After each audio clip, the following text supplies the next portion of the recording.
আমায় দয়া ছেড়ো না হে, আমায় দয়া ছেড়ো না হে। আমি চির অপরাধী বলে ওহে মাধব তোমার শ্রীচরণে চির অপরাধী বলে আমায় দয়া ছেড়ো না হে। গণইতে দোষ গুণলেশ না পাবি, গণইতে দোষ গুণলেশ না পাবি। আমার গুণ তো কিছুই পাবে না মাধব, আমার গুণ তো কিছুই পাবে না মাধব। তুমি যখন বিচার করে দেখবে শুধু রাশি রাশি দোষ পাবে, যখন বিচার করে দেখবে আমার গুণ তো কিছুই পাবে না মাধব। যাব তুহু করবি বিচার, যাব তুহু করবি বিচার। কলিজীবের একটা সাধারণ বৈশিষ্ট্য কি জানেন? আমরা তো কলিজীব, আমাদের একটা সাধারণ বৈশিষ্ট্য আছে, আমরা যদি ভগবানকে ভক্তি দিয়ে বাঁধতে না পারি, যুক্তি দিয়ে বাঁধার চেষ্টা করি। এখানে সেই যুক্তি খাটানো হয়েছে। বলছে যে আমার যদি পাপ আর পুণ্যের বিচার করে আমায় কৃপা করবে ভাবো, তাহলে কৃপা আর আমার কোনোদিন পাওয়া হবে না। কারণ পাপের আমার খাতা এত ভর্তি হয়ে গেছে যে খাতায় আর জায়গা নেই, মলাটে উঠে গেছে, মলাট পেছন দিকেও লেখা হয়ে গেছে। আর পুণ্যের খাতা একেবারেই সাদাই বলা যায়। হ্যাঁ, গনাইতে দোষ গুণা লেশ না পাওবে জব তুহু করবি বিচার। বলে তোমার যখন এইরকমই অবস্থা যে পাপের খাতা একেবারে মলাট ছুঁয়ে গেছে আর পুণ্যের খাতায় মোটেই দাগ পড়েনি, তা আমাকে ডাকার সাহস পেলে কোত্থেকে? বলে সাহস, তোমাকে ডাকার সাহস তো তোমার ভক্তগণ দিয়েছেন।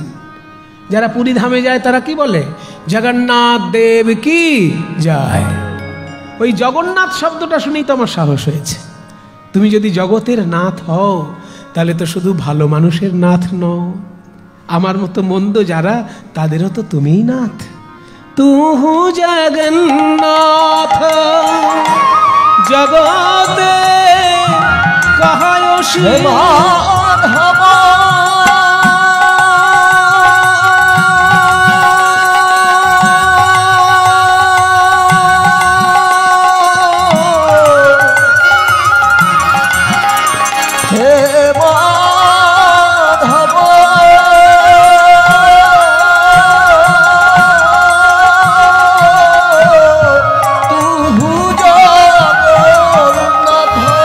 আমি সেই ভরসায় তোমায় ডাকি, তুহু জগন্নাথ।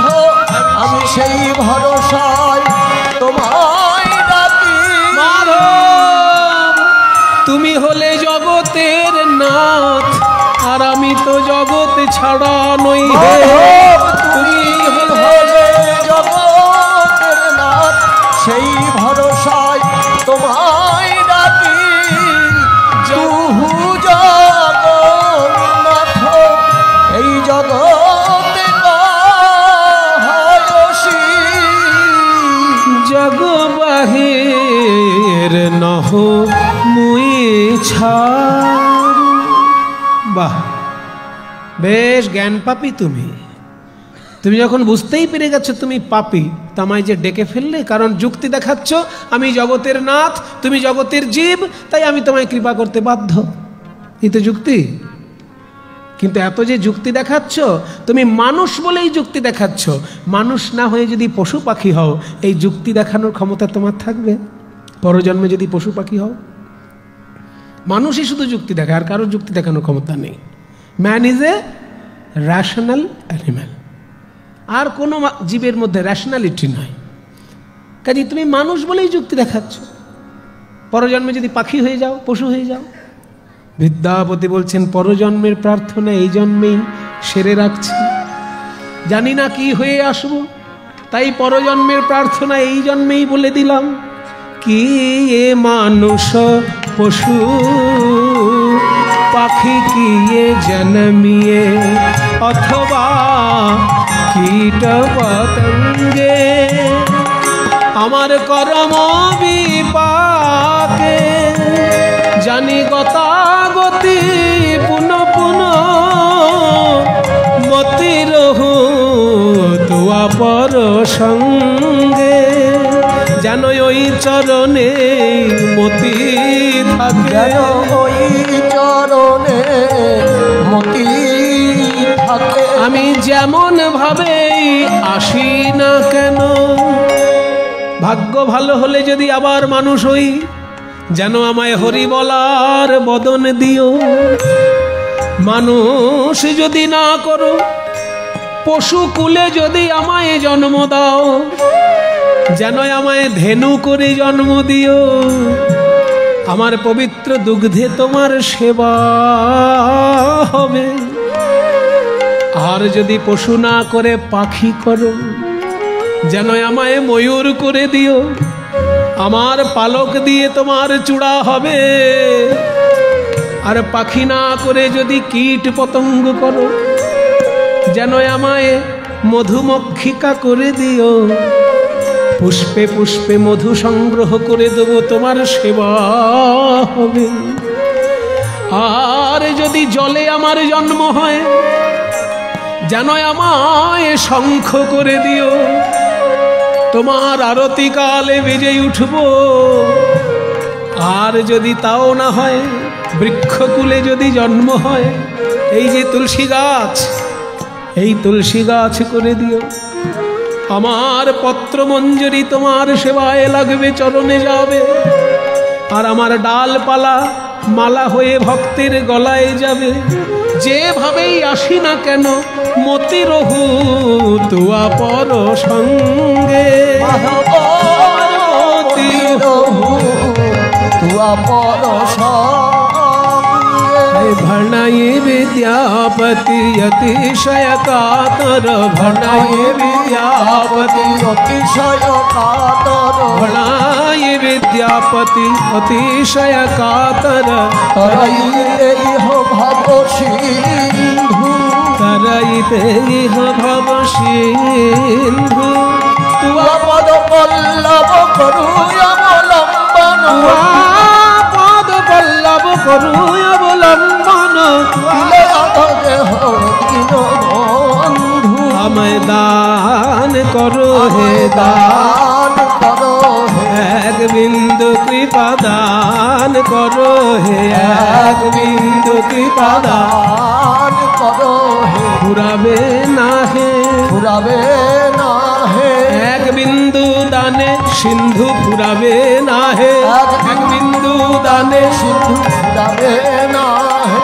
এক বিন্দু দানে হে কৃষ্ণ করুণা সিন্ধু, এক বিন্দু দানে কৃষ্ণ করুণা সিন্ধু, এক বিন্দু দানে ফুরাবে না হে।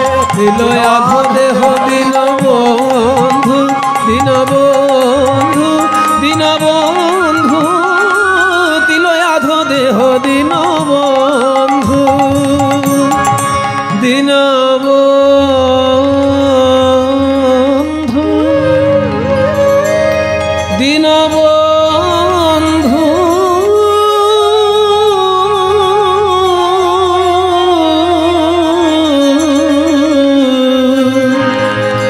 তিলয়াধ দেহ দিন বন্ধু।